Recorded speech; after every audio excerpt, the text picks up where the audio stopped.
Welcome to the Slop Farm. Enjoy the video. You start by establishing a baseline. Check battery health and max capacity in settings so you know where you are.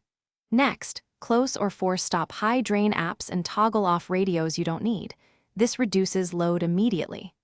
Once done, lower screen brightness and enable battery saver to limit background activity.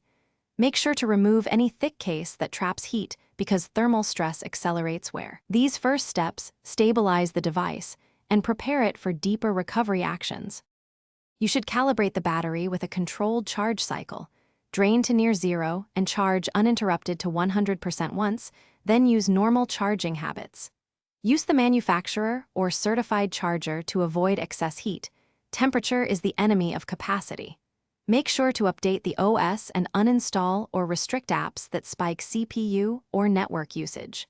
Once done, clear app caches and review background permissions so the system reports capacity accurately and reduces phantom. You aim to restore usable capacity. If percentage won't recover after maintenance, consider a battery replacement or professional service. First, run diagnostics and monitor temperature. Swelling or persistent heat means you must stop using the device and seek service. Once done, try a factory reset only after backing up data. That isolates software causes. Make sure to test battery health after each intervention. Troubleshooting tip: if issues persist, a certified battery swap is the most reliable fix and prevents safety hazards. Thanks for watching. Consider subscribing if we helped you today.